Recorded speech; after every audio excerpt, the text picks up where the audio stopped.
What's up everyone, welcome back to another video, and in today's video we're going to be talking about the up and coming banners, including character and weapon in Genshin Impact 3.2. So this is going to be the latter half, so of course you see Yae right here on screen, and accompanying her is going to be the pretty much all new Heizo, as well as Thoma from Inazuma. Well, technically he's from Mondstadt, but he's from Inazuma, okay? What about this banner? Yae Miko, as well as Mr. Worldwide, Tartaglia, Child, whatever you want to call him by, right? So I'm gonna make this video on the pretense of you guys wanting one of these characters. Now, a lot of you guys would be like, easy skill, but I'm gonna make it based off of evaluating the two characters, their strengths, weaknesses, along with the 4-star characters, and giving you guys a verdict on whether or not it's more worthwhile for you to pick up one or the other, depending on your account playstyle preferences, blah blah blah. Okay, so let's just start with Yae Miko. I mean, this character has been through a ton of scrutiny ever since her release. There was a ton of people who just didn't find her that comfortable to play. You know, she didn't really fit any major meta teams, although she was functional, and that's saying a lot, right? When it comes to Genshin Impact and its characters, for the most part, back in the day at least, they were well-designed characters, well-rounded, and they felt good to play in many different synergies, and oftentimes you'll find one that just works amazingly with them, and that's what most people stuck with. But Yae Miko was the case of, you know, releasing a character that almost felt unfinished, right? But fast forward to today, now that she's had artifact release, and also she's had the whole Dendro Electro change, she does definitely start to feel much better. Now, if you guys can see on screen, I'll share some footage with my current favorite team to play Yae Miko in, and surprise surprise, it's a Keqing team, digging all the way back to 1.0 characters, standard banner characters to pair with at that, right? You got the Electro Resonance, you got Nahida to really hypercharge the Electro element, and on top of that, you just have Zhongli here to make sure nothing ever goes wrong. And Yae Miko's off-field presence definitely shines here, although it's not the star of the show, but that is what Yae Miko was designed for. She's supposed to be an off-field DPS support or a burst support. As you guys see, I use her mostly as an off-field DPS because Keqing is dishing out some insane numbers that it honestly feel like, for me at least, it was not really worthwhile to keep Yae Miko prolonged on field to use her burst and then reset up the totems. Didn't need it. Had her for the resonance, had her for the electro application to fill up some downtime, off-field DPS, and that was it. Is she strong now? Obviously she is. She's a 5-star character with 5-star character stats, and combined with most Dendro characters, I mean, you can even pair her with Tighnari. In fact, her with Tighnari is another beast of a combination, so she definitely sees a lot more usage, or potential at the very least, nowadays, as opposed to when she was just released. Now, did she have a glow up like Kokomi did? No, because she is DPS oriented, and in this game, if you're a DPS oriented character, you better be bringing a lot of it, or else you're definitely going to be undervalued and appreciated in terms of your potential to fill a role on a 4-team roster. Okay, so that is Yae Miko, a solid now electro DPS, but still looking for that one team that'll really crown her like the queen of something. All right, now talking about the 4-stars, Thoma also has a really decent glow up. Comparatively to Yae Miko, they're actually very similar when it comes to how much better they've gotten since the release of Dendro, especially with Nahida coming out. You know, Burgeon is still in its infancy. Right now, we are very copium to think that Thoma is like the centerpiece to Burgeon burning comps. No, he is not. He is definitely somebody who can utilize them, albeit at a very rudimentary level, but the damage is, you know, it's there. You can see around like 20-25k. I don't know how to put this, but I don't want people to summon just for the sake of getting one Thoma, right? Thoma, to start, is an older character. It's difficult to think Hoyoverse is going to synergize the entire new and shiny Burgeon around an old 4-star unit. It's just hard to believe that, and I don't think Hoyoverse is really having Thoma in mind when they're designing this stuff. But that being said, if we have to pick a dud, likely I'm looking at Thoma right now to be like the weak link in the 4-star characters, right? Heizo is a solid, well-rounded Anemo DPS. I'm sure a lot of people had a ton of fun with Heizo, and to this day a lot of people are still playing him. He is not really synergizing with the old a Nemo roster, and he definitely feels like a breath of fresh air, synergizing potentially with some new characters. That's why when it comes to Hazel, I'm actually looking towards Scaramouche and Faruzan coming in patch 3.3. I don't know. I feel like we're on the cusp of something new when it comes to a Nemo. I just don't know what yet. Because we have Zhao, unless they're power creeping Zhao, which that would be, you know what? I'm done feeling sorry for Zhao at this point. You know, it's been obvious he's been 6 feet under since release. Let's just put him to rest, right? If patch 3.3 comes out and there's a power creep for a Nemo DPS, we're done here with Zhao. Okay, I'm so sorry for Zhao mains.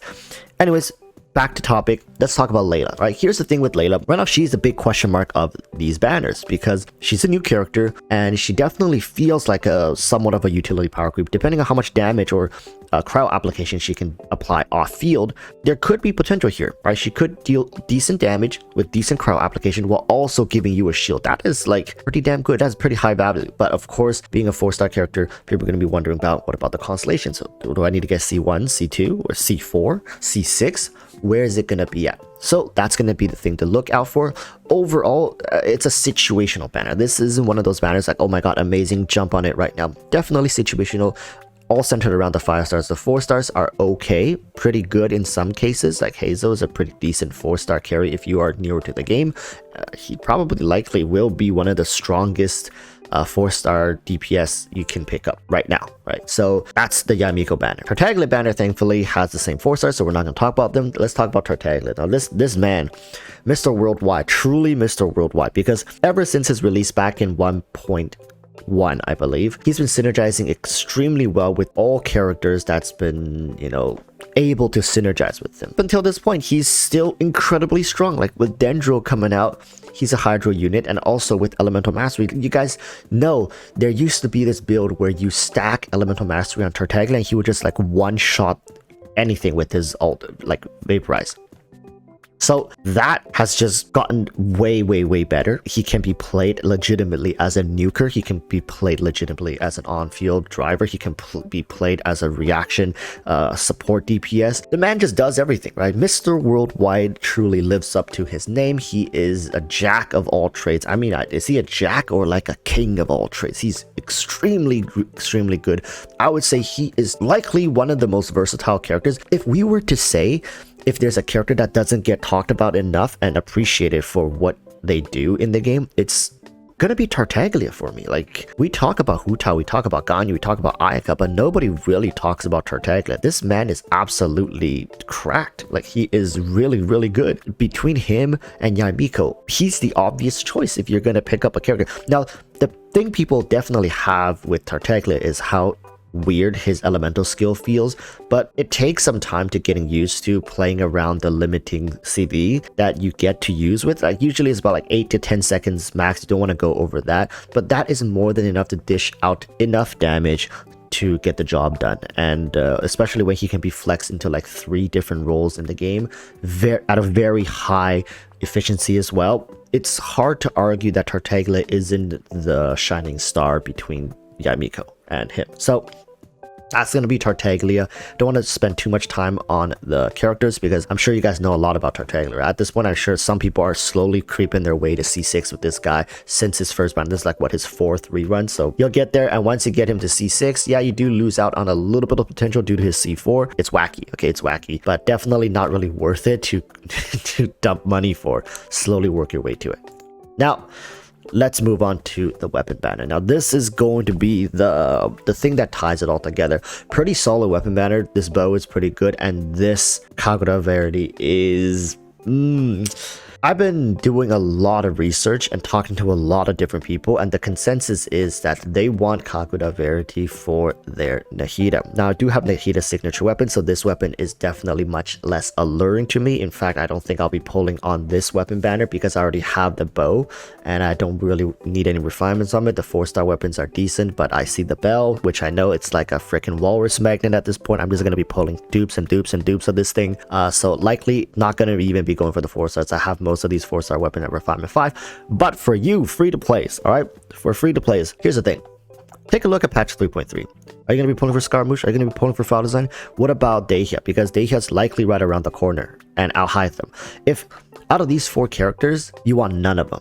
Right? You're like, I don't care, right? I'm saving for Raiden Rerun. I'm saving for Zhongli Rerun. Whatever you are saving for that is like far out in the horizon, it may not be the worst idea. Listen, hear me out. It may not be the worst idea to try to get one of these 5-star weapons. Well, of course, depending if you have Tartaglia. If you don't have Tartaglia, I mean, the Polar Star is a decent bow, but without Tartaglia, it's a little more difficult to fully proc its effect as easily, right? So here's the thing. You have to be the final judge of this call. The 4-star weapons are pretty decent, right? The Favonius sword and the Catalyst, although not the most utilized compared to the other Favonius weapon, they're still really good Favonius weapons. The Dragon's Bane at this point, I think there are better options. A lot of you guys would have much better options than Dragon's Bane, but for the newer players, definitely a good option for some of the 4-star. Even 5-stars can use it, like Hu Tao can definitely use this weapon, right? So that leaves the stringless here on the banner. Really, I think is still the most solid and honestly well-rounded weapon. But yeah, I think it's a decent weapon banner, but it really depends on what you're missing. Do you really want to hunt for refinements here? Like, do you want to pick up a new weapon? Do you want to hunt for one of these 5-stars? If you can put one of these 5-stars to pretty good use, let's say you have Tartaglia in your roster, it may not be a bad idea to try to hunt for the bow. And if you get Kagura's Verity, I mean, Nahida really would appreciate this weapon. So most free-to-plays or low spenders probably didn't even get a weapon for Nahida because it wasn't necessary. And if you end up getting the Kagura's Verity, just think of it as a huge upgrade for your Nahida. So really try to put yourself in these kind of win-win situations, right? With all that said, thank you guys so much for watching. I do think, you know, these are pretty decent banners, especially for players who just started like a patch or 2 ago, or people picking up constellations for either Yae Miko or Tartaglia. Honestly, I think you can't really go wrong with either of these characters. But if you want a more flexible and challenging playstyle that is very high risk and high reward, go for Tartaglia. If you want a more consistent character that is newer and less hassle to deal with, then definitely Yae Miko. On that note, I'm going to take my leave, and I wish you guys the best of luck when summoning. So until next time, urge you all to stay safe, peace, and bye.